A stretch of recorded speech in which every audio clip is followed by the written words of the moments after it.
Hello my dear friends and my students, welcome to our YouTube channel Civil with Sudhir and myself Sudhir Jirobe. ಇವತ್ತಿನ ಈ class ಅಲ್ಲಿ ನಾವು environmental studies 11ನೇ class ಇದೆ ಇದು. So ಯಾರ್ಯಾರು previous classes ನೋಡಿಲ್ಲ, ಮೇಲ್ಗಡೆ ಐ ಬಟನ್ ಅಲ್ಲಿ ನಾನು ಲಿಂಕ್ ಕೊಟ್ಟಿರ್ತೀನಿ, ನೀವು ಹೋಗಿ ನೋಡಬಹುದು. ಇಲ್ಲಾಂದ್ರೆ ನಮ್ಮ ಪ್ಲೇ ಲಿಸ್ಟ್ ಅಲ್ಲಿ ನಾನು ಹೊಸದೊಂದು ಪ್ಲೇ ಲಿಸ್ಟ್ ಮಾಡಿ ಆಡ್ ಮಾಡಿದೀನಿ ಎನ್ವೈರನ್ಮೆಂಟಲ್ ಸ್ಟಡೀಸ್ ಅಂತ. ನೀವು ಅಲ್ಲಿಂದ ಬೇಕಾದ್ರೆ ಹೋಗಿ ಎಲ್ಲಾ ವಿಡಿಯೋಸ್ ನೋಡ್ಬಿಟ್ಟು ಇದರದ್ದು ಬೆನಿಫಿಟ್ ತಗೊಳ್ಬಹುದು.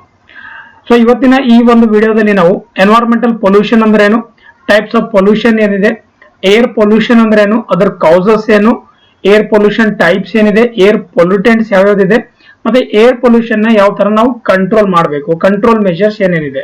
ಸೊ ಇದಿಷ್ಟು ಎಲ್ಲ ಏನಂತಂದ್ರೆ ಡೀಟೇಲ್ಸ್ ನ ಈ ಒಂದು ಟಾಪಿಕ್ಸ್ ನ ಇವತ್ತಿನ ಈ ಕ್ಲಾಸ್ ಅಲ್ಲಿ ನಾವು ಸ್ಟಡಿ ಮಾಡೋಣ. ಸೊ ಅದಕ್ಕಿಂತ ಮುಂಚೆ ಎಲ್ಲರಿಗೂ ಒಂದು ರಿಕ್ವೆಸ್ಟ್ ಇದೆ, ದಯವಿಟ್ಟು ಚಾನಲ್ ನ ಸಬ್ಸ್ಕ್ರೈಬ್ ಮಾಡಿಲ್ಲ ಅಂದ್ರೆ ಸಬ್ಸ್ಕ್ರೈಬ್ ಮಾಡಿ, ಮತ್ತೆ ಬೆಲ್ ಐಕನ್ ಮೇಲೆ ಕ್ಲಿಕ್ ಮಾಡಿ, ಸೊ ದಟ್ ನಿಮಗೆ ಫ್ಯೂಚರ್ ನೋಟಿಫಿಕೇಶನ್ ಇದರ ತರ ಬರ್ತಾ ಇರುತ್ತೆ. ಮತ್ತೆ ಯಾರು ಇನ್ನು ಟೆಲಿಗ್ರಾಮ್ ಚಾನಲ್ ಜಾಯ್ನ್ ಆಗಿಲ್ಲ, ದಯವಿಟ್ಟು ಟೆಲಿಗ್ರಾಮ್ ಚಾನಲ್ ಜಾಯ್ನ್ ಆಗಿ ಅಂತ ಹೇಳ್ತಾ ಇವತ್ತಿನ ಕ್ಲಾಸ್ ಸ್ಟಾರ್ಟ್ ಮಾಡೋಣ ಬನ್ನಿ. ಸೊ ಇದು ಬಂದ್ಬಿಟ್ಟು ನಮ್ಮ ಸಿಲೆಬಸ್ ಇದೆ. ಸಿಲೆಬಸ್ ಬಂದ್ಬಿಟ್ಟು ಇದು RWS A ಇದು ಸಿಲೆಬಸ್ ಇದೆ. ಸೊ ನಾವು ಅದ್ರ ಪ್ರಕಾರನೇ ಇವಾಗ ಕ್ಲಾಸಸ್ ಮಾಡ್ತಾ ಇರೋದು. ಸೊ ಇಲ್ಲಿ ನೋಡಿ ಎಷ್ಟಾಗಿದೆ ನಿಮ್ಗೆ ತೋರಿಸ್ತೀನಿ, ಒಂದ್ಸಲ ನಿಮ್ಗೆ ಅರ್ಥ ಆಗ್ಲಿ ಅಂತ ಹೇಳ್ತಾ ಇದ್ದೀನಿ. ನೋಡಿ, ಸೊ ಈಗ ಇದಂತೂ ಫುಲ್ ಆಗಿದೆ. ಓಕೆ, ಸೊ ಇದಂತೂ ಫುಲ್ ಆಗಿದೆ. ಅದಾದ್ಮೇಲೆ ಇದನ್ನು ಆಗಿದೆ. ಓಕೆ, ಆಮೇಲೆ ಕನ್ಸ್ಯೂಮರ್ ಇದೆಲ್ಲ ಆಗಿದೆ. ಓಕೆ,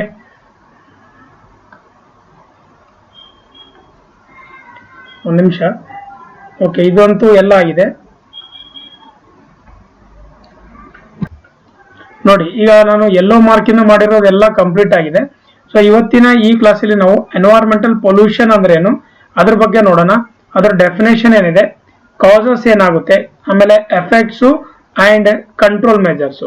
ಸೊ ಯಾವ ಟೈಪ್ ಇದೆ ಅದನ್ನು ನೋಡಬೇಕು. ಸೊ ಗೊತ್ತಾಯ್ತಾ, ಯಾಕೆಂದ್ರೆ ಒಂದಿಲ್ಲ, ಏರ್ ಇದೆ, ವಾಟರ್ ಇದೆ, ಡಿಫ್ರೆಂಟ್ ಪೊಲ್ಯೂಷನ್ಸ್ ಇದೆ, ಅದ್ರದ್ದು ಎಲ್ಲದ್ರದ್ದು ಕಾಸಸ್, ಎಫೆಕ್ಟ್ಸ್, ಕಂಟ್ರೋಲ್ ಮೆಜರ್ಸ್ ಇವೆಲ್ಲ ಓದ್ಬೇಕಾಗುತ್ತೆ. ಗೊತ್ತಾಯ್ತಾ. ಸೊ ಇವತ್ತಿನ ಈ ಕ್ಲಾಸ್ ಅಲ್ಲಿ ಇಷ್ಟು ನಾವು ಓದೋಣ. ಬನ್ನಿ ಸ್ಟಾರ್ಟ್ ಮಾಡೋಣ. ಒಂದು ನಿಮಿಷ. ಓಕೆ, ಸೊ ಎನ್ವೈರನ್ಮೆಂಟಲ್ ಪೊಲ್ಯೂಷನ್ ಅಂದ್ರೆ ಏನು, ಇದಂತೂ ಸಿಂಪಲ್ ಆಗಿದೆ. ಇದರ ಕಾನ್ಸೆಪ್ಟ್ ನಿಮ್ಗೆ ಗೊತ್ತಿದೆ, ಇದರ ಡೆಫಿನೇಷನ್ ನಿಮ್ಗೆ ಗೊತ್ತಿರುತ್ತೆ. ಸೊ ಪೊಲ್ಯೂಷನ್ ಅಂದ್ರೆ ಏನು, ನಮ್ಮ ಅಕ್ಕಪಕ್ಕ ಇರೋ ಪರಿಸರ ಅಂದ್ರೆ ಎಕಾಲಜಿ, ಎನ್ವೈರನ್ಮೆಂಟ್. ಈಗ ಡಿಫ್ರೆಂಟ್ ಪ್ರಾಸೆಸ್ ಇಂದ ಆರ್ ಹ್ಯೂಮನ್ ನಾವು ಆಕ್ಟಿವಿಟೀಸ್ ಮಾಡ್ತೀವಿ ಅದರಿಂದ, ಅಥವಾ ಡೆವಲಪ್ಮೆಂಟ್ ಆಕ್ಟಿವಿಟೀಸ್ ಇಂದ, ಅಥವಾ ಏನೇ ಒಂದು ಆಕ್ಟಿವಿಟಿ ಇಂದ ನಮ್ಮ ಎನ್ವೈರನ್ಮೆಂಟ್ ಏನೋ ಸರೌಂಡಿಂಗ್ ಎನ್ವೈರನ್ಮೆಂಟ್ ಇರುತ್ತೆ ಅದನ್ನ ಎಫೆಕ್ಟ್ ಮಾಡುತ್ತೆ. ಸೊ ಅದೇ ಎನ್ವೈರನ್ಮೆಂಟಲ್ ಪೊಲ್ಯೂಷನ್. ಆ ಪೊಲ್ಯೂಷನ್ ಯಾವುದೇ ಇರ್ಬೋದು, ಗಾಳಿ ಇರ್ಬೋದು, ಮಣ್ಣು ಇರ್ಬೋದು, ನೀರ್ ಇರ್ಬೋದು, ಗಿಡ ಮರ, ಯಾವುದೇ ಒಂದು ಒಂದೇನಂತಂದ್ರೆ ಇರ್ಬೋದು. ಒಂದೇ ಇರೋಕ್ಕಾಗೋದಿಲ್ಲ, ಪೊಲ್ಯೂಷನ್ ಅಲ್ಲಿ ತುಂಬಾ ಇದೆ.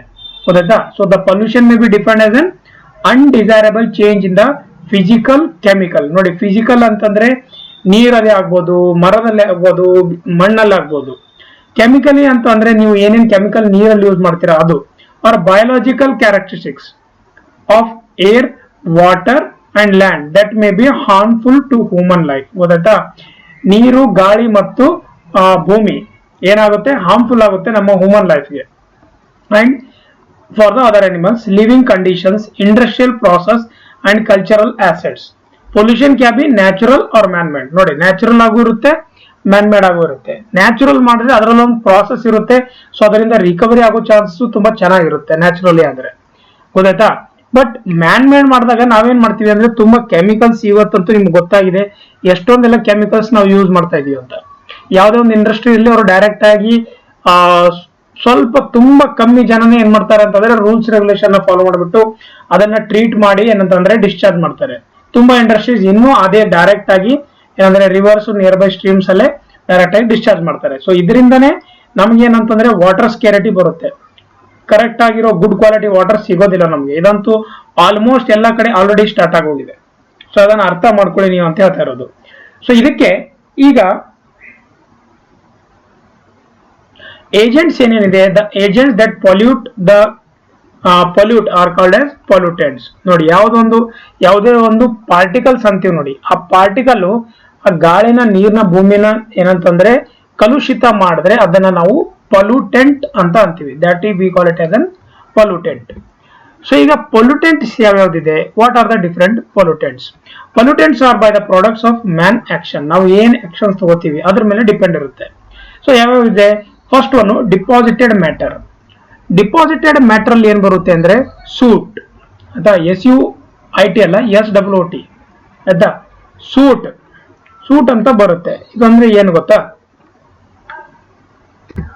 ಸೂಟ್ ಅಂತಂದ್ರೆ ಇದು ಒಂದು ಟೈಪ್ ಆಫ್, ಈಗ ಚಿಮ್ನಿ ನೋಡಿರ್ತೀರಾ, ಈ ಫ್ಯಾಕ್ಟ್ರಿ ಚಿಮ್ನಿ ಇರುತ್ತೆ ನೋಡಿ ಈ ತರ, ರೈಟ್, ಈಗ ಫ್ಯಾಕ್ಟ್ರಿ ಚಿಮ್ನಿ ಇರುತ್ತೆ ಈ ತರ ಹೊಗೆ ಬರುತ್ತಾ ಇರುತ್ತೆ. ಸೊ ಈ ಚಿಮ್ನಿಯಲ್ಲಿ ಏನೋ ಬ್ಲ್ಯಾಕ್ ಪೌಡರ್ ಟೈಪ್ ಏನ್ ಬರುತ್ತೆ ನೋಡಿ, ರೈಟ್.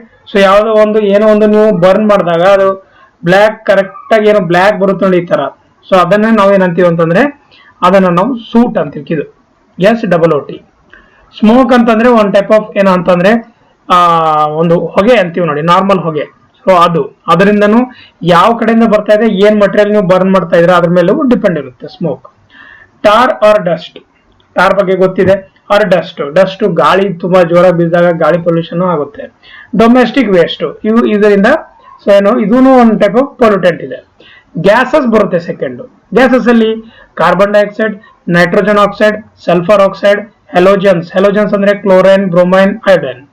ಗೊತ್ತಾಯ್ತಾ, ಹೆಲೋಜನ್ಸ್ ಅಂದ್ರೆ ಕ್ಲೋರೈನ್, ಬ್ರೋಮೈನ್ ಮತ್ತೆ ಅಯೋಡಿನ್. ಎಲ್ಲಿ ಗ್ಯಾಸಸ್ ಅಲ್ಲಿ ಇಮಿಷನ್ ಜಾಸ್ತಿ ಇರುತ್ತೆ ಅಲ್ಲಿ ಅಂತೂ 100% ಏರ್ ಪೊಲ್ಯೂಷನ್ ಆಗೇ ಆಗುತ್ತೆ. ತುಂಬಾ ಡೇಂಜರು, ನಮ್ಮ ಲಂಗ್ಸ್ ಗೆ ಎಫೆಕ್ಟ್ ಮಾಡುತ್ತೆ. ತುಂಬಾ ಅಂದ್ರೆ ನಮ್ಮ ರೆಸ್ಪಿರೇಟರಿ ಸಿಸ್ಟಮ್ ಏನಾದ್ರೆ ಕೆಟ್ಟೋಗೋ ಚಾನ್ಸಸ್ ಇರುತ್ತೆ ನಾವು ಕಲುಷಿತ ಗಾಳಿ ತಗೊಂಡ್ರೆ. ಗೊತ್ತಾಯ್ತಾ, gases. Next metals lead, zinc, iron and chromium. So ಇದನ್ನು ಗಾಳಿಯಲ್ಲಿ ಅಥವಾ ನೀರಲ್ಲಿ ಇರೋ ಚಾನ್ಸಸ್ ಇರುತ್ತೆ, ನಮ್ಗೆ ಕಾಣಿಸೋದಿಲ್ಲ ಕಣ್ಣಿಗೆ. ಬಟ್ ಅದು ಏನಂತಂದ್ರೆ ಅದರಲ್ಲಿ ಪ್ರೆಸೆಂಟ್ ಇದ್ದಾಗ ಒಂದೊಂದ್ಸಲ ನಮ್ಗೆ ಪಾಸಿಟಿವ್ ಬರುತ್ತೆ, ಒಂದ್ಸಲ ನೆಗೆಟಿವ್ ಆಗುತ್ತೆ. ಗೊತ್ತಾಯ್ತಾ. ಸೊ ನೆಕ್ಸ್ಟ್ ಇಂಡಸ್ಟ್ರಿಯಲ್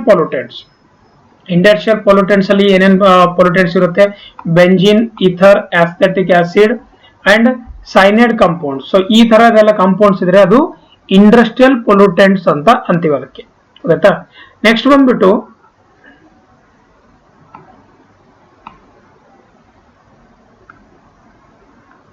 ಒಂದು ನಿಮಿಷ, ಅಗ್ರಿಕಲ್ಚರ್ ಪೊಲ್ಯೂಟೆಂಟ್ಸ್.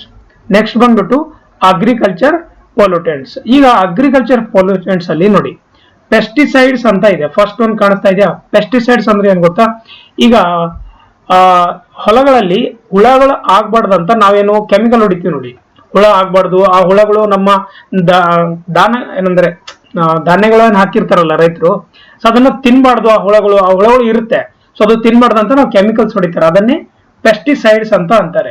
ಗೊತ್ತಾ. ಸೊ ನಾವು ಹೊಡೆದ್ರೆ ಏನಾಗುತ್ತೆ, ಹುಳಗಳು ಅದನ್ನ ತಿನ್ನೋದಿಲ್ಲ, ಹುಳಗಳು ಸಾಯುತ್ತೆ. ಸೊ ಹೆರ್ಬಿಸೈಡ್ಸ್ ಅಂತ ಬರುತ್ತೆ.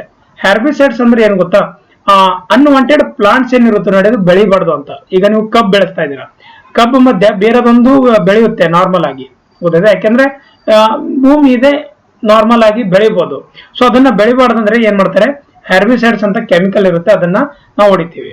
ಸೊ ಫಂಗಿಸೈಡ್ಸ್ ಅಂತ ಬರುತ್ತೆ ಮತ್ತೊಂದು, ರೈಟ್. ಗಿಡಗಳಿಗೆ ಫಂಗಸ್ ಹತ್ಬಾರ್ದು ಅಂತ ಕೆಮಿಕಲ್ ಹೊಡಿತಾರೆ, ಅದು ಫಂಗಿಸೈಡ್ಸ್. ಮತ್ತು ಫರ್ಟಿಲೈಸರ್ಸ್ ಇವೆಲ್ಲ ಯೂಸ್ ಮಾಡೋದ್ರಿಂದ ಏನಾಗುತ್ತೆ ಗೊತ್ತಾ, ಫರ್ಟಿಲಿಟಿ ಏನಿದೆ ನೋಡಿ ಆಯ್ತಾ, ಫರ್ಟಿಲಿಟಿ ಆಫ್ ದಿ ಸಾಯಿಲ್ ಕಮ್ಮಿ ಆಗುತ್ತೆ. ಈ ಕೆಮಿಕಲ್ ಹೊಡೆದ್ಬಿಟ್ಟು ಇದ್ರ ಮೇಲೆ ನೀರ್ ಹಾಕಿದ್ರೆ ಏನಾಗುತ್ತೆ, ಅದು ಕೆಳಗಡೆ ಹೋಗಿ ಆ ವಾಟರ್ ಅಲ್ಲಿ ಏನಂತಾರೆ ಮಿಕ್ಸ್, ವಾಟರ್ ಟೇಬಲ್ ಪೊಲ್ಯೂಟ್ ಆಗೋ ಚಾನ್ಸಸ್ 100% ಇದ್ದೇ ಇರುತ್ತೆ. ಸೊ ಇದು ಒಂದು type of pollutant. Photochemical pollutants ಅಂತ ಇದೆ, ಅದರಲ್ಲಿ ozone, oxides of nitrogen, aldehydes, ethylene, photochemical smog, peroxyacetyl nitrate. So ಇವೆಲ್ಲ ಏನಿದೆ ಒನ್ ಟೈಪ್ ಆಫ್ ಏನ್ ಅನ್ಬೋದು, ಇದಕ್ಕೆ ಪ್ರೈಮರಿ ಅಂತಾನು ಅನ್ಬೋದು ಇದಕ್ಕೆ. ಸೊ ಇವೆಲ್ಲ ಪ್ರೈಮರಿ ಇದೆ, ಪ್ರೈಮರಿ ಪೊಲ್ಯೂಟೆಂಟ್, ಸೆಕೆಂಡರಿ ಪೊಲ್ಯೂಟೆಂಟ್ ಅಂತ ಬರುತ್ತೆ. ಗೊತ್ತಾಯ್ತಾ. ಸೊ ಫೋಟೋಕೆಮಿಕಲ್ ಸ್ಮಾಗ್ ಮತ್ತೆ ಪೈರಾಕ್ಸೋ ಎಕ್ಸಟೈಲ್ ನೈಟ್ರೈಟ್ ಏನಿದೆ ಅಂತಂದ್ರೆ ಇದು ಪ್ರೈಮರಿ ಪೊಲ್ಯೂಟೆಂಟ್ಸ್ ಇದೆ ಏರ್ ಪೊಲ್ಯೂಷನ್ ಅಲ್ಲಿ. ಗೊತ್ತಾಯ್ತಾ. So next radiation pollutants. Radiation pollutants ಇರುತ್ತೆ, ಅವು radioactive substances and radioactive fallouts of the nuclear test, ಇದನ್ನು ಇವೆಲ್ಲ ಬರುತ್ತೆ ಪೊಲ್ಯೂಟೆಂಟ್ಸ್ ಅಲ್ಲಿ. ನೆಕ್ಸ್ಟ್ ಬಂದ್ಬಿಟ್ಟು ಟೈಪ್ಸ್ ಆಫ್ ಪೊಲ್ಯೂಷನ್ ಯಾವ್ಯಾವ್ದಿದೆ. ಈಗ ಪೊಲ್ಯೂಷನ್ ಗೊತ್ತಾಯ್ತು, ಯಾವ್ಯಾವ ಪೊಲ್ಯೂಷನ್ ಇದೆ ನೋಡಿ, ಏರ್ ಪೊಲ್ಯೂಷನ್ ಇದೆ, ವಾಟರ್ ಪೊಲ್ಯೂಷನ್ ಇದೆ, ಥರ್ಮಲ್ ಪೊಲ್ಯೂಷನ್ ಇದೆ, ಸಾಯಿಲ್ ಪೊಲ್ಯೂಷನ್ ಇದೆ, ನಾಯ್ಸ್ ಪೊಲ್ಯೂಷನ್ ಇದೆ, ಮರೈನ್ ಪೊಲ್ಯೂಷನ್ ಇದೆ. ಇಷ್ಟೆಲ್ಲ ಪೊಲ್ಯೂಷನ್ ಏನೇನು ಓದ್ಬೇಕು ಗೊತ್ತಾ, ಇದ್ರದ್ದು ಕಾಸಸ್ ಓದ್ಬೇಕು, ಇದ್ರದ್ದು ಎಫೆಕ್ಟ್ಸ್ ಓದ್ಬೇಕು, ಆಮೇಲೆ ಇದ್ರದ್ದು ಏನಂತಂದ್ರೆ ಪ್ರೊಟೆಕ್ಷನ್ ಓದ್ಬೇಕು. ಇಲ್ಲಿದೆ ನೋಡಿ, ಇದೆ ತಾನೇ, ಇಲ್ಲಿ ಏನೇನಿದೆ, ಇಲ್ಲಿ causes, effects and control measures ಓದ್ಬೇಕಾಗುತ್ತೆ. Causes, effects, control measures of all these 6 ಆಯ್ತಾ. ಈ 6 causes, effects, control upcoming classes ಅಲ್ಲಿ ಇವಷ್ಟೇ ನಡೆಯುತ್ತೆ. 2 ರಿಂದ 3 ಕ್ಲಾಸ್ ಇಷ್ಟರ ಮೇಲೆ ನಡೆಯುತ್ತೆ ಇವಾಗ. ಸೊ ಇವತ್ತಿನ ಕ್ಲಾಸಲ್ಲಿ ಏರ್ ಪೊಲ್ಯೂಷನ್ ಬಗ್ಗೆ ನಾವು ಡಿಸ್ಕಸ್ ಮಾಡೋಣ. ಏರ್ ಪೊಲ್ಯೂಷನ್ ಅಂದ್ರೆ ಏನು? Air pollution is one such form that refers to the contamination of the air. ಗೊತ್ತಾಯ್ತಾ? ಗಾಳಿ ಕಲುಷಿತವಾದಾಗ ನಾವು ಅದನ್ನು ಪೊಲ್ಯೂಷನ್, ಏರ್ ಪೊಲ್ಯೂಷನ್ ಅಂತ ಕರಿತೀವಿ. Irrespective of the indoors or outside. ಗೊತ್ತಾಯ್ತಾ? ಮನೆಗಡೆ ಆಗುತ್ತೆ, ಒಳಗಡೆ, ಮನೆ ಒಳಗಡೆ ಆಗುತ್ತಾ ಇಲ್ಲ ಮನೆ ಹೊರಗಡೆ ಅಂದ್ರೆ ಹೊರಗಿನ ಎನ್ವೈರನ್ಮೆಂಟಲ್ ಆಗುತ್ತಾ? ಸೊ ಅದು ನಮಗ ಸಂಬಂಧ ಇಲ್ಲ, ಎರಡೂ ನಮಗೊಂದೇ ಏರ್ ಪೊಲ್ಯೂಷನ್. ಸೊ ಇದರಲ್ಲಿ ಏನಾಗುತ್ತೆ, ಫಿಸಿಕಲಿ, ಬಯೋಲಾಜಿಕಲಿ, ಕೆಮಿಕಲಿ ಏನೇನಾಗುತ್ತೆ, ಅಲ್ಟ್ರೇಷನ್ ಆಗುತ್ತೆ ಗಾಳಿದು in the atmosphere can be turn as a pollution. ಗೊತ್ತಾಯ್ತಾ? ಫಿಸಿಕಲಿ, ಬಯೋಲಾಜಿಕಲಿ, ಕೆಮಿಕಲಿ ಚೇಂಜಸ್ ಆಗೋದ್ರಿಂದ ಏನೇನಾಗುತ್ತೆ ಅಂದ್ರೆ, ಶುದ್ಧ ಗಾಳಿ ಬರೋದನ್ನ ತುಂಬಾ ಕಮ್ಮಿ ಆದ್ರೆ ನಮ್ಮ ಬಾಡಿ ಮೇಲೆ ಅನಿಮಲ್ಸ್ ಗಳ ಮೇಲೆ ತುಂಬಾ ಎಫೆಕ್ಟ್ ಆಗುತ್ತೆ. It occurs when the harmful gases, ನೋಡಿ gases, dust, smoke enters into the atmosphere. Atmosphere ಅಲ್ಲಿ ಅದೆಲ್ಲ ಮಿಕ್ಸ್ ಆದಾಗ and makes it difficult for the plants, animals and humans to survive as their air becomes dirty. ಗೊತ್ತಾಯ್ತಾ? ಇದಕ್ಕೆ best example ಹೇಳ್ತೀನಿ, ನೀವು ನೋಡ್ಬೋದು ಡೆಲ್ಲಿಯಲ್ಲಿ. ಗೊತ್ತಾಯ್ತಾ? ಡೆಲ್ಲಿಯಲ್ಲಿ ಎಷ್ಟು ಏರ್ ಪೊಲ್ಯೂಷನ್ ಆಗುತ್ತೆ ಅಂದ್ರೆ ಎವ್ರಿ ಇಯರ್. ಆಯ್ತಾ? ಅದು ಏನೋ ಒಂದು ಕಾರಣದಿಂದ ಆಗುತ್ತೆ, ಬಟ್ ಏರ್ ಪೊಲ್ಯೂಷನ್ ಇಂದ ಡೆಲ್ಲಿ ಅಂತೂ ಫುಲ್ಲು ಕೆಟ್ಟೋಗಿದೆ. ಇಂಥ ಟೈಮ್ ಬಂದಿದೆ ಅಲ್ಲಿ ಏನಂತಂದ್ರೆ, ನೀರ್ ತಗೊಂಡಂಗೆ ಅಲ್ಲಿ ಏನ್ ಮಾಡ್ತಾ ಇದಾರೆ ಗೊತ್ತಾ, ಆಕ್ಸಿಜನ್ ತಗೊಳಕ್ಕೆ ಈ ತರ ಪೈಪ್ಗಳು ಇಟ್ಬಿಟ್ಟು ನೀವು ದುಡ್ಡು ಕೊಟ್ಬಿಟ್ಟು 1 hour ಚೆನ್ನಾಗಿರೋ ಆಕ್ಸಿಜನ್ ತಗೊಳ್ಬೇಕು. ನೋಡಿ ಎಂತ ಟೈಮ್ ಬಂದಿದೆ. ಇಂಥ ಕರೆಕ್ಟ್ ಆಗಿರೋ ನೈಸರ್ಗಿಕ ಗಾಳಿ ನಮ್ಗೆ ಸಿಗೋದನ್ನ ನಾವು ಕಲುಷಿತ ಮಾಡ್ತಾ ಇದೀವಿ. ದಯವಿಟ್ಟು ಆಸ್ ಎ ರೆಸ್ಪಾನ್ಸಿಬಲ್ ಸಿಟಿಜನ್ ನೀವು ಈ ತರ ಮಾಡಕ್ ಹೋಗ್ಬೇಡಿ. ಯಾವುದೇ ಒಂದು ನಿಮ್ಮ ಎದುರುಗಡೆ ತಪ್ಪು ನಡೀತಾ ಇದ್ರೆ ದಯವಿಟ್ಟು ಅದನ್ನ ಏನಂತಂದ್ರೆ ಸ್ಟಾಪ್ ಮಾಡಕ್ಕೆ ಟ್ರೈ ಮಾಡಿ, ಅವಾಯ್ಡ್ ಮಾಡಕ್ ಹೋಗ್ಬೇಡಿ. ಗೊತ್ತಾಯ್ತಾ? So next causes of air pollution ಏನೇನಿದೆ, ಕಾಸಸ್ ಏನೇನಿದೆ ಸರ್? ಕಾಸಸ್ ನೋಡಿ, ಇದು ಯಾಕಾಗುತ್ತೆ ಏರ್ ಪೊಲ್ಯೂಷನ್ ಅಂದ್ರೆ, first point burning of fossil fuels. Fossil fuels is nothing but ಯಾವ್ಯಾವುದು, ಕೋಲು, ಪೆಟ್ರೋಲು, ಡೀಸೆಲ್, ಇವೆಲ್ಲ ಏನೇನು ಬರ್ನ್ ಮಾಡ್ತೀವಲ್ಲ, ಬರ್ನ್ ಈಸ್ ನಥಿಂಗ್ ಬಟ್ ನಾವೇನ್ ಮಾಡ್ತೀವಿ, ಕಾರ್ ಇದೆ ರೈಟ್. ಸೊ ನಾನು ಕಾರಲ್ಲಿ ಏನ್ ಮಾಡ್ತೀನಿ, ಡೀಸೆಲ್ ಹಾಕೋತೀವಿ. ಸೊ ಡೀಸೆಲ್ ಹಾಕೊಂಡು ಓಡಾಡ್ತೀವಿ. ಸೊ ಇದರಿಂದ ಈ ಕಾರ್ ಏನು ಇಮಿಟ್ ಮಾಡುತ್ತೆ, ಹೊರಗಡೆ ಏನ್ ಬಿಡುತ್ತೆ, ಅದು ಬಂದ್ಬಿಟ್ಟು ಕಾರ್ಬನ್ ಡೈಆಕ್ಸೈಡ್ ಬಿಡುತ್ತೆ. ಆ ಕಾರ್ಬನ್ ಡೈಆಕ್ಸೈಡ್ ಎಲ್ಲಿ ಹೋಗಿ ಸೇರ್ಕೊಳ್ಳುತ್ತೆ, ಗಾಳಿಯಲ್ಲಿ ಸೇರ್ಕೊಳ್ಳುತ್ತೆ. ಗೊತ್ತಾಯ್ತಾ? ಈ ಕಾರ್ಬನ್ ಡೈಆಕ್ಸೈಡ್ ಎಷ್ಟು ಡೇಂಜರ್ ಇರುತ್ತೆ ಅಂತ ನಿಮಗಂತೂ ಎಲ್ಲರಿಗೂ ನಾಲೆಜ್ ಇದೆ ಆಲ್ರೆಡಿ, ನಾನು ಜಾಸ್ತಿ ಹೇಳೋದ್ ಬೇಕಾಗಿಲ್ಲ. ಸೊ ಅದಕ್ಕೆ ಇದನ್ನ ಅವಾಯ್ಡ್ ಮಾಡಬೇಕು, ಬರ್ನಿಂಗ್ ಆಫ್ ಫಾಸಿಲ್ ಫ್ಯೂಲ್ಸ್ ಇದನ್ನ ಅವಾಯ್ಡ್ ಮಾಡಬೇಕು ನಾವು. ಬರ್ನಿಂಗ್ ಇದರಿಂದನೇ ಆಗುತ್ತೆ, ತುಂಬಾ ಕಮ್ಮಿ ಮಾಡೋ. ಅದಕ್ಕೆ ಇವಾಗ ಎಲೆಕ್ಟ್ರಿಕಲ್ ವೆಹಿಕಲ್ಸ್ ಬರ್ತಾ ಇದೆ, ಇವಿ ವೆಹಿಕಲ್ಸ್. ಸೊ ಅದರಿಂದ ನಾವು ಏನು ಅಂದ್ರೆ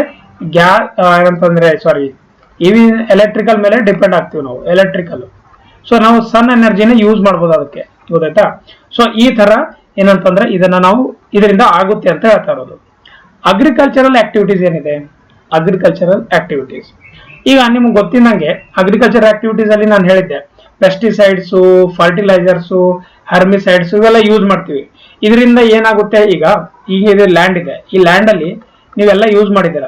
ಮಳೆ ಬಂದಾಗ ಏನಾಗುತ್ತೆ, ಮಳೆ ಕೆಳಗಡೆ ಹೋಗ್ಬಿಡುತ್ತೆ, ನೀರು ಪರ್ಕ್ಯುಲೇಟ್ ಆಗುತ್ತೆ, ಇನ್ಫಿಲ್ಟ್ರೇಟ್ ಆಗುತ್ತೆ. ಗೊತ್ತಾಯ್ತಾ? ರನ್ ಆಫ್ ಆಗುತ್ತೆ.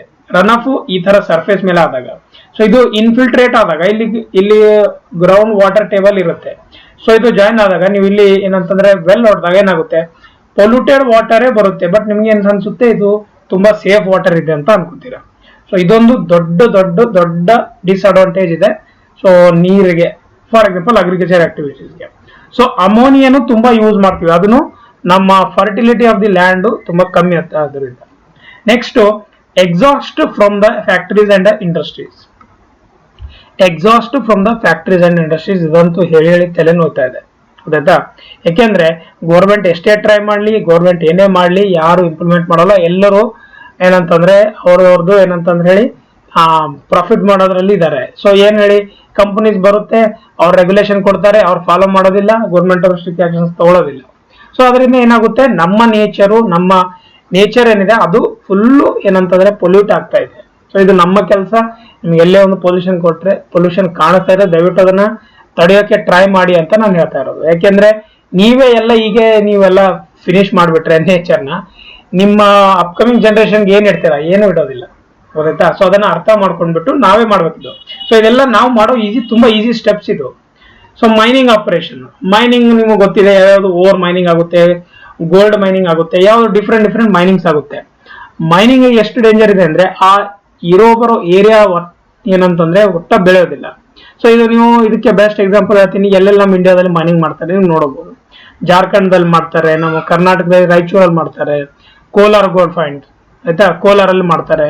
ಸೊ ಇವೆಲ್ಲ ಊರು ನೋಡೋಗಿ ನೀವು ಯಾವ ತರ ಬಗ್ದು ಎಲ್ಲ ಅಂಡರ್ ಗ್ರೌಂಡ್ ಅಲ್ಲಿ ಫುಲ್ ಏನಂತಂದ್ರೆ ಇದನ್ನ ಮೈನಿಂಗ್ ಮಾಡಿ air pollution, water pollution, soil pollution, ಆ ಸಾಯಿಲ್ ಏನು ಬೆಳೆಯೋದಿಲ್ಲ ಆಯ್ತಾ. ಸೊ ಅದಾದ್ಮೇಲೆ ಆ ಊರಲ್ಲಿ ಜಾಸ್ತಿ ಜನ ಇರೋದು ಇಲ್ಲ, ಏನಂದ್ರೆ ಒಂಥರ ಸೋಷಿಯಲಿನೂ ತುಂಬಾ ಇದಾಗುತ್ತೆ ಅದಕ್ಕೆ. ಸೊ ಅದನ್ನು ತುಂಬಾ ಡೇಂಜರ್ ಇದೆ. ಇಂಡೋರ್ ಏರ್ ಪೊಲ್ಯೂಷನ್, ಇದಕ್ಕಂತೂ ನೀವು ನಾನು ಹೇಳೋದೇ ಬೇಕು. ಇಂಡೋರ್ ಏರ್ ಪೊಲ್ಯೂಷನ್ ತುಂಬಾ ಎಕ್ಸಾಂಪಲ್ಸ್ ಇದೆ. ಇಂಡೋರ್ ಏರ್ ಪೊಲ್ಯೂಷನ್ ಗೊತ್ತಾಯ್ತಾ, ಆ ಪೊಲ್ಯೂಷನ್ ಯಾವುದೇ ಅಲ್ಲಿ ಒಂದು ಮನೆಯಲ್ಲಿ ನೀವು ಅಡಿಗೆ ಮಾಡ್ತೀರಾ, ಆ ಪೊಲ್ಯೂಷನ್ ಹೊರಗಡೆದಕ್ಕೆ ಎಷ್ಟು ಡೇಂಜರ್. ಈಗ ಫ್ರಿಡ್ಜ್ ಎಷ್ಟು ಡೇಂಜರ್ ಇದೆ ನೀವೆಲ್ಲರಿಗೂ ಗೊತ್ತಿದೆ, ಓಝೋನ್ ಲೇಯರ್ಗೆ ಡೇಂಜರ್ ಇದೆ ಅಂತ ಗೊತ್ತಿದೆ, ಆದ್ರೂ ಎಲ್ಲರೂ ಫ್ರಿಡ್ಜ್ ಯೂಸ್ ಮಾಡ್ಲೇಬೇಕು. ಅದರಲ್ಲಿ ಏನಂತಂದ್ರೆ ನಮಗೆ ಅಲ್ಟರ್ನೇಟ್ ಇಲ್ಲ, ಬಟ್ ಅಲ್ಟರ್ನೇಟ್ ನಾವು ನೋಡ್ಕೋಬೇಕು, ಇಲ್ಲಾಂದ್ರೆ ಕಮ್ಮಿ ಯೂಸ್ ಮಾಡಬೇಕು ಗೊತ್ತಾಯ್ತಾ. ಈ ತರ ಇಂಡೋರ್ ಏರ್ ಪೊಲ್ಯೂಷನ್ ಅಂತ ಹೇಳ್ತಾರದು. ಸಸ್ಪೆಂಡೆಡ್ ಪಾರ್ಟಿಕಲ್ ಮ್ಯಾಟರ್ಸ್ ಏನಂತಂದ್ರೆ ಒಂದು ಕಾಸ್ ಇರುತ್ತೆ ಏರ್ ಪೊಲ್ಯೂಷನ್ ಅಂತ ಹೇಳ್ತಾ ಇರೋದು. Then next one types of air pollutants ಯಾವ್ಯಾವಿದೆ. ಟೈಪ್ಸ್ ಆಫ್ ಏರ್ ಪೊಲ್ಯೂಟೆಂಟ್ಸ್ ಅಲ್ಲಿ ನೋಡಿ, primary air pollutants, secondary air pollutants ಅಂತ ಇದೆ. ಸೊ ಈಗ ಪ್ರೈಮರಿ ಏರ್ ಪೊಲ್ಯೂಟೆಂಟ್ಸ್ ಅಂದ್ರೆ ಏನ್ ಗೊತ್ತಾ, ಇದು ಯಾವುದೇ ಒಂದು ಸೋರ್ಸ್, ಫಸ್ಟ್ ಸೋರ್ಸ್ ಅಲ್ಲಿ ಸ್ಟಾರ್ಟ್ ಆದಾಗ ಏನ್ ಪೊಲ್ಯೂಟ್ ಆಗುತ್ತೆ ರೈಟ್, ಸೊ ಅದನ್ನ ನಾವು ಪ್ರೈಮರಿ ಸೋರ್ಸ್ ಅಂತೀವಿ. Secondary source or secondary pollutant ಅಂದ್ರೆ ಏನ್ ಗೊತ್ತಾ, ಈ ಪ್ರೈಮರಿ ಪೊಲ್ಯೂಟೆಂಟ್ ಈಗ ಫಾರ್ ಎಕ್ಸಾಂಪಲ್ ಇಲ್ಲೊಂದು ಇಂಡಸ್ಟ್ರಿ ಇದೆ, ಸೊ ಅದು ಡೈರೆಕ್ಟ್ ಆಗಿ ಏನು ವೇಸ್ಟ್ ಇರುತ್ತೆ ಡಿಸ್ಚಾರ್ಜ್ ಮಾಡಿದೆ. ಸೊ ಪ್ರೈಮರಿ ಪೊಲ್ಯೂಟೆಂಟ್ ಏನಾಗುತ್ತೆ ಇಲ್ಲಿ ಡಿಸ್ಚಾರ್ಜ್ ಡೈರೆಕ್ಟ್ ಆಗಿ ಸೊ ಇದು ವಾಟರ್ ಇದೇನ್ ಮಾಡ್ತಾರೆ ಡಿಸ್ಚಾರ್ಜ್ ಮಾಡ್ತಾರೆ ರಿವರ್ ಅಲ್ಲಿ. ಸೊ ಇಲ್ಲಿ ಪ್ರೈಮರಿ ಪೊಲ್ಯೂಟೆಂಟ್ ಏನಾಗುತ್ತೆ ರಿವರ್ ಆಗುತ್ತೆ. ಸೊ ಈ ರಿವರ್ ಏನ್ ಮಾಡುತ್ತೆ, ಎಲ್ಲೆಲ್ಲಿ ಹೋಗುತ್ತೆ, ಯಾರ್ಯಾರು ಇದನ್ನ ಕುಡಿತಾರೆ, ಯಾರ್ಯಾರು ಇದನ್ನ ಯೂಸ್ ಮಾಡ್ತಾರೆ, ಅವರೆಲ್ಲ ಸೆಕೆಂಡರಿ ಪೊಲ್ಯೂಟೆಂಟ್ ಆಗ್ತಾರೆ ಗೊತ್ತಾಯ್ತಾ. ಸೊ ಅದು ಬೇರೆ ಜೊತೆ ಮಿಕ್ಸ್ ಆಗ್ಬಿಟ್ಟು ಅದು ಮತ್ತೆ ಪೊಲ್ಯೂಟ್ ಮಾಡುತ್ತೆ. ಸೊ ನೋಡಿ ನೋಡೋಣ. So can be cause by primary pollutants can be cause by primary sources of or secondary sources the pollutant that are direct result of the process. Direct result ಗೊತ್ತಾಯ್ತಾ. So ಅದನ್ನ ನಾವು primary pollutants ಅಂತ ಅಂತೀವಿ. So ಇದಕ್ಕೆ ಒಂದು best example ಏನಿದೆ ಗೊತ್ತಾ, sulphur dioxide emitted from the factories. Sulphur dioxide ಏನ್ ಬರುತ್ತೆ ಫ್ಯಾಕ್ಟರೀಸ್ ಇಂದ, ಅದೊಂದು ಬೆಸ್ಟ್ ಎಕ್ಸಾಂಪಲ್ ಇದೆ.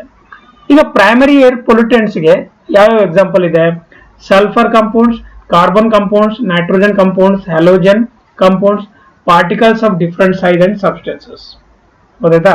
ಸೊ ಇಷ್ಟೊಂದೆಲ್ಲ ಇದ್ರದ್ದು ಏನಿದೆ ಅಂತಂದ್ರೆ ಪ್ರೈಮರಿ ಏರ್ ಪೊಲ್ಯೂಟೆಂಟ್ಸ್ ಇದೆ. Then so secondary air pollutants ಅಂದ್ರೆ ಏನು, secondary air pollutants are the ones that are caused by the intermingling and the reaction of the primary pollutants and the smog created by the interactions of several primary pollutants is known as to be as a secondary pollutant. ಗೊತ್ತಾಯ್ತಾ, intermingling and reaction of the primary pollutants ಆಯ್ತಾ. So ಅದರಿಂದ ಏನಾಗುತ್ತೆ, smog create ಆಗುತ್ತೆ, several primary pollutants ಇಂದ ಆಗೋದನ್ನ ನಾವು secondary pollutant ಅಂತ ಅಂತೀವಿ ಗೊತ್ತಾಯ್ತಾ. ಸೊ ಇವೆರಡೂ ಬಂದ್ಬಿಟ್ಟು ಟೈಪ್ಸ್ ಆಫ್ ಏರ್ ಪೊಲ್ಯೂಟೆಂಟ್ಸ್. ಈಗ ಏರ್ ಪೊಲ್ಯೂಟ್ ಯಾವ ತರ ಆಗ್ತಿದೆ, ಕಾಸಸ್ ಏನು, ಎಫೆಕ್ಟ್ಸ್ ಏನು ಎಲ್ಲ ಗೊತ್ತಾಯ್ತು. ಈಗ ಅದನ್ನ ಕಂಟ್ರೋಲ್ ಯಾವ ತರ ಮಾಡಬೇಕು ನೋಡಿ. ಇದರಲ್ಲಿ ಎರಡಿದೆ, ಸೋರ್ಸ್ ಕಂಟ್ರೋಲ್ ಅಂತ ಒಂದು ಬರುತ್ತೆ, ಅದಾದ್ಮೇಲೆ ಕಂಟ್ರೋಲ್ ಮೆಜರ್ಸ್ ಇಂದ ಇಂಡಸ್ಟ್ರಿಯಲ್ ಸೆಂಟರ್ಸ್ ಅಂತ ಬರುತ್ತೆ. ಈಗ ಸೋರ್ಸ್ ಕಂಟ್ರೋಲ್ ಅಂದ್ರೆ ಏನು, using unleaded petrol. First point, unleaded petrol ಅಂದ್ರೆ ಏನ್ ಗೊತ್ತಾ, ಇದನ್ನ ನಾವು ಗ್ಯಾಸ್ ಅಂತ ಅನ್ಬೋದು, ಗ್ಯಾಸ್ ನ ಯೂಸ್ ಮಾಡಬಹುದು. CNG ಯೂಸ್ ಮಾಡ್ತೀವಿ ನಾವು ಗೊತ್ತಾಯ್ತಾ. ಸೊ ಇವಾಗ CNG ಯೂಸ್ ಮಾಡೋದ್ರಿಂದ ಏನಾಗುತ್ತೆ ಅಂತಂದ್ರೆ ಪೊಲ್ಯೂಷನ್ ಅಂತೂ ತುಂಬಾ ಕಮ್ಮಿ ಆಗುತ್ತೆ ಗೊತ್ತಾಯ್ತಾ. ನ್ಯಾಚುರಲ್ ಗ್ಯಾಸ್ ಅಂತಾನು ಅನ್ಬೋದು ನಾವು, ಅದನ್ನ ಯೂಸ್ ಮಾಡಬೇಕು ಅಂತ ಹೇಳ್ತಾ ಇರೋದು. Next, using fuels with lower sulphur and ash content. ಈಗ ಫ್ಯೂಲ್ ಯೂಸ್ ಮಾಡ್ತೀವಿ, ಯಾವುದು ಪೆಟ್ರೋಲು ಡೀಸೆಲ್ ಏನ್ ಮಾಡ್ತೀವಿ, ಸೊ ಯಾವುದೇ ಒಂದು ನಾವು ಫ್ಯೂಲ್ಸ್ ಯೂಸ್ ಮಾಡ್ತೀವಿ ಅದು ಸಲ್ಫರ್ ಕಂಟೆಂಟ್ ತುಂಬಾ ಕಮ್ಮಿ ಇರಬೇಕು, ಮತ್ತೆ ಆಶ್ ಕಂಟೆಂಟ್ ಅಂತದ್ದು ಯೂಸ್ ಮಾಡಬೇಕು ಅಂತ ಹೇಳ್ತಾ ಇರೋದು. ಯಾಕಂದ್ರೆ ಅದು ಎನ್ವೈರನ್ಮೆಂಟಲಿ ಏರ್ ಮೇಲೆ ತುಂಬಾ ಎಫೆಕ್ಟ್ ಮಾಡುತ್ತೆ. ಯಾಕಂದ್ರೆ ಗಾಳಿ ನಾವು ಹೊಗೆ ಬಿಟ್ಟಾಗ ಅದು ಸೇರ್ಕೊಳ್ಳೋದೇ ಗಾಳಿಯಲ್ಲಿ, ನೀರಲ್ಲಿ ಸೇರ್ಕೊಳ್ಳೋದಿಲ್ಲ ಗೊತ್ತಾಯ್ತಾ. ಸೊ ಅದಕ್ಕೆ third one, encouraging people to use public transport, walk or use a cycle as oppose to private vehicle. ಇದಂತೂ ಯಾರು ಮಾಡೋಲ್ಲ ನಮ್ಮ ಇಂಡಿಯಾದಲ್ಲಿ ಆಯ್ತಾ. ಮಾಡ್ತಾರೆ ಯಾರಿಗೆ ಏನಂತಂದ್ರೆ, ಯಾರಿಗೆ ಮನೇಲಿ ಆ ತರ ಕಂಡೀಷನ್ ಚೆನ್ನಾಗಿಲ್ಲ ಅವಾಗ ಪಬ್ಲಿಕ್ ಟ್ರಾನ್ಸ್ಪೋರ್ಟ್ ಯೂಸ್ ಮಾಡ್ತಾರೆ. ನಮ್ಮ ಇಂಡಿಯಾದಲ್ಲಿ ಆ ತರ ಇದೆ ಗೊತ್ತಾಯ್ತಾ. ಅದನ್ನ ಒಂದು ಪಬ್ಲಿಕ್ ಒಂದು ಹೆಲ್ಪ್ ಮಾಡುತ್ತೆ ಅಂತ ಯಾರು ಯೋಚನೆ ಮಾಡೋದಿಲ್ಲ. ನನ್ ಕನ್ವೆಂಟ್ ನೋಡ್ಕೋತಾರೆ. ಸೊ ಅದರಲ್ಲಿ ಏನು ತೊಂದರೆ ಇಲ್ಲ, ಬಟ್ ಮಾಡ್ಬೋದು, ಗೊತ್ತಾಯ್ತಾ. ಬಟ್ ಇಲ್ಲಿ ನಾನು ಹೇಳೋ ಪಾಯಿಂಟ್ ಏನಂದ್ರೆ, ಪಬ್ಲಿಕ್ ಟ್ರಾನ್ಸ್ಪೋರ್ಟ್ ಯೂಸ್ ಮಾಡೋದ್ರಿಂದ ಏನಾಗುತ್ತೆ, ನೀವೊಬ್ಬ ಆಫೀಸ್ಗೆ 20 ಜನ ಹೋಗ್ತಾ ಇದ್ರಂದ್ರೆ 20 ಜನ 20 ವೆಹಿಕಲ್ಸ್ ತಗೊಂಡು ಹೋದ್ರೆ 20 ಜನದ್ದು ಕಾರ್ಬನ್ ಡೈಆಕ್ಸೈಡ್ ರಿಲೀಸ್ ಆಗುತ್ತೆ. ಈ 20 ಜನ ಒಂದು ಬಸ್ ಅಲ್ಲಿ ಹೋದ್ರೆ, ಗೊತ್ತಾಯ್ತಾ, ಒಂದು ಬಸ್ ಅಲ್ಲಿ ಹೋದ್ರೆ ಏನಾಗುತ್ತೆ, ಆ ಬರೀ ಒಂದು ಬಸ್ ದಷ್ಟೇ ಕಾರ್ಬನ್ ಡೈಆಕ್ಸೈಡ್ ರಿಲೀಸ್ ಆಗುತ್ತೆ. ಸೊ ಇಷ್ಟರದ್ದು ನಾವು ಕಾರ್ಬನ್ ಡೈಆಕ್ಸೈಡ್ ರಿಲೀಸ್ ಆಗೋದನ್ನ ನಾವು ನಿಲ್ಲಿಸಬಹುದು ಅಂತ ಹೇಳ್ತಾ ಇರೋದು, ಗೊತ್ತಾಯ್ತಾ. ಸೊ ಒಂದು ಕಾಲ್ ಇದೆ, ತುಂಬಾ ದಿವಸದಿಂದ ಗೌರ್ಮೆಂಟ್ ಹೇಳ್ತಾ ಇದೆ, ಬಟ್ ತುಂಬಾ ಜನ ಸೈಕಲ್ ತಗೊಂಡೋಗಿ ವಾಕ್ ಮಾಡಿ ಅಂತ ಹೇಳಿದ್ರು ಯಾರು ಮಾಡೋದಿಲ್ಲ. ಅದಂತೂ ನಿಮ್ಗೆ ಗೊತ್ತಿದೆ, ಬಟ್ ಟ್ರೈ ಮಾಡಿ. Next point, ensure that the houses, school and restaurant, play grounds are not located on busy streets. So they are not located ಏನಂತಂದ್ರೆ ಮನೆಗಳು, ಸ್ಕೂಲು, ರೆಸ್ಟೋರೆಂಟ್ ಏನಿರುತ್ತೆ ಅಂತಂದ್ರೆ ಬಿಸಿ ಸ್ಟ್ರೀಟ್ ಮೇಲೆ ಲೊಕೇಟ್ ಮಾಡಬಾರ್ದು. ಯಾಕಂದ್ರೆ ಅದರಿಂದ ಏನಾಗುತ್ತೆ ಅಂದ್ರೆ ಅದು ಹೊರಗೆ ಡೈರೆಕ್ಟ್ ಆಗಿ ನಮಗೆ ಬರುತ್ತೆ. ಸೊ ಅದರಿಂದ ತುಂಬಾ ಡೇಂಜರ್ ಆಗುತ್ತೆ. Plants and trees along busy street as they remove particulates, carbon dioxide and observe the noise. ಗೊತ್ತಾಯ್ತಾ, ನಾಯ್ಸ್ ಅಬ್ಸರ್ವ್ ಮಾಡುತ್ತೆ, ಮತ್ತೆ ಏನಂತೆ ಕಾರ್ಬನ್ ಡೈಆಕ್ಸೈಡ್ ಅಬ್ಸರ್ವ್ ಮಾಡುತ್ತೆ, ಗೊತ್ತಾಯ್ತಾ. ಸೊ ಈ ತರ ಡಿಫ್ರೆಂಟ್ ಪಾರ್ಟಿಕ್ಯುಲೆಂಟ್ಸ್ ಅಬ್ಸರ್ವ್ ಮಾಡುತ್ತೆ. ಅದಕ್ಕೆ ಗಿಡಗಳನ್ನ ಜಾಸ್ತಿ ಹಚ್ಚಿ ಅಂತ ಮೊದಲಿಂದಾನೇ ನಾನು ಹೇಳ್ತೀನಿ, ಗೊತ್ತಾಯ್ತಾ. ಸೊ ಇವತ್ತೇ ಹೋಗಿ ನನ್ನ ಕಡೆಯಿಂದ ಒಂದು ಗಿಡ ಹಚ್ಚಿ ಬರೀ 2 ರಿಂದ 3 ರೂಪಾಯಲ್ಲಿ ಕೊಡ್ತಾರೆ. ಗೌರ್ಮೆಂಟ್ ನರ್ಸರಿಯಲ್ಲಿ ಹೋದ್ರೆ ಕೊಡ್ತಾರೆ, ಗೊತ್ತಾಯ್ತಾ. ನಾನಂತೂ 4 ಗಿಡ ಆಲ್ರೆಡಿ ಮೊನ್ನೆನೆ ಹಚ್ಚಿದ್ದೀನಿ. Next, industries. ಯಾಕೆಂದ್ರೆ ನಿಮ್ಗೆ ಹೇಳೋದು ಇಂಪಾರ್ಟೆಂಟ್ ಇದೆ ಕಣ್ರಿ, ನೀವು ಯಾರು ಕೇಳೋದಿಲ್ಲ. ಸೊ ಆ ತರ ನೋಡ್ಕೊಂಡು ಮಾಡ್ಕೊಂಡು ಆರಾಮಾಗಿ 1-2 ಗಿಡನ ಬೆಳೆಸ್ಬೋದು ಆರಾಮಾಗಿ. Next, industries and waste disposal site should be situated outside the city, preferably on the down wind of the city. ಏನ್ ಹೇಳ್ತಾ ಇದ್ದಾರೆ ಅಂದ್ರೆ, ವೇಸ್ಟ್ ಏನಾದ್ರೆ ಜನರೇಟ್ ಆಗುತ್ತೆ ನೋಡಿ, ಸೊ ಅದನ್ನ ಯಾವ ಕಡೆ ನೀವು ಏನಂತಂದ್ರೆ ಅದನ್ನ ಫ್ಲೋ ಮಾಡ್ಬೇಕಂದ್ರೆ ಎಲ್ಲಿ ಜಾಸ್ತಿ ಪೊಲ್ಯೂಷನ್ ಜಾಸ್ತಿ ಎಲ್ಲಿ ಪಬ್ಲಿಕ್ ಇರೋದಿಲ್ಲ ಆ ಕಡೆ ಅದನ್ನ ಡೈವರ್ಟ್ ಮಾಡಬೇಕು, ಅದನ್ನ ಟ್ರೀಟ್ ಮಾಡಿ ಡೈವರ್ಟ್ ಮಾಡಬೇಕು ಅಂತ ಹೇಳ್ತಾ ಇರೋದು industrial waste. Catalytic converts should be use to help the control emissions of carbon dioxide and hydrocarbons. So catalytic converters use ಮಾಡಬೇಕು. ಅಂದ್ರೆ ಯಾವುದೇ ನೀವು ಒಂದು ಇಂಡಸ್ಟ್ರೀಸ್ ಯೂಸ್ ಮಾಡ್ತಾ ಇದ್ರೆ, ಸೊ ಅದನ್ನ ನಾವು ಏನ್ ಮಾಡ್ಬೇಕು ಅಂದ್ರೆ ಸೋರ್ಸ್ ಅಲ್ಲೇ ಕಮ್ಮಿ ಮಾಡಕ್ಕೆ ಟ್ರೈ ಮಾಡಬೇಕು ಅಂತ ಹೇಳ್ತಾ ಇರೋದು. Source is very important. ಯಾವ ಸೋರ್ಸ್ ಅಲ್ಲಿ ಆಗ್ತಾ ಇದೆ ಅದನ್ನ ನಾವು ಐಡೆಂಟಿಫೈ ಮಾಡೋದು ತುಂಬಾ ಇಂಪಾರ್ಟೆಂಟ್. ಈಗ control measures in industrial centres ಏನಿದೆ, ಇಂಡಸ್ಟ್ರೀಸ್ ಬಗ್ಗೆ ನೋಡಿ. Emission rate should be restricted to permissible levels by each and every industry.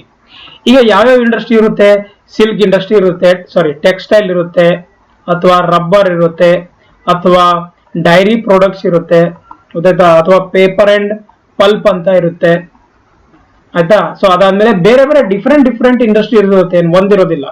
So ಅದಕ್ಕೆ ನಾವು ಏನ್ ಮಾಡ್ಬೇಕು ಗೊತ್ತಾ, ಇಮಿಷನ್ ರೇಟ್ಸ್ ಅಂದ್ರೆ ಇದರಿಂದ ಏನು ವೇಸ್ಟ್ ಬರುತ್ತೆ ನೋಡಿ, ಈ ಚಿಮಣಿಗಳಿಂದ ಏನ್ ಬರುತ್ತೆ ನೋಡಿ ವೇಸ್ಟ್, ಈ ಚಿಮಣಿ ವೇಸ್ಟ್ ಬರೋದೇನು ಇದು ಇನ್ಫ್ಲೇಮೇಬಲ್ ಇದೆ, ಅದರಿಂದ ಬರೋದು ಸ್ಮಾಗ್ ಏನಿದೆ ನೋಡಿ, ಸೊ ಅದನ್ನ ನಾವು ಕಂಟ್ರೋಲ್ ಮಾಡೋಕೆ ಟ್ರೈ ಮಾಡಬೇಕು, ಗೊತ್ತಾಯ್ತಾ. ಸೊ ಅದು ಮಾಡಿದ್ರೆ ನಾವು we can reduce almost all 40% 50% ನ ರೆಡ್ಯೂಸ್ ಮಾಡಬಹುದು. ಇಂಡಸ್ಟ್ರೀಸ್ ಮೇನ್ ಇದೆ.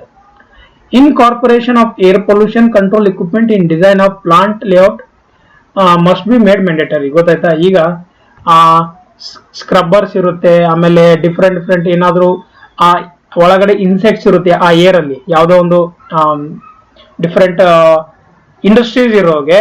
ಈಗ ಫಾರ್ ಎಕ್ಸಾಂಪಲ್ ಪಲ್ಪ್ ಅಂಡ್ ಪೇಪರ್ಗೆ ಯಾವ ತರ ಆ ವೇಸ್ಟ್ ಗಾಳಿ ಹೊರಗಡೆ ಬರೋ ಚಾನ್ಸಸ್ ಇರುತ್ತೆ, ಅದನ್ನ ನಾವು ಯಾವ ತರ ಟ್ರೀಟ್ ಮಾಡಬೇಕು, ಸೊ ಅದ್ರದ್ದು ಏನೇನ್ ಮೆಜರ್ಸ್ ತಗೊಳ್ಬೇಕು ಅದನ್ನ ಮೊದಲೇ ಡಿಸೈನ್ ಮಾಡಬೇಕು, ಗೊತ್ತಾಯ್ತಾ.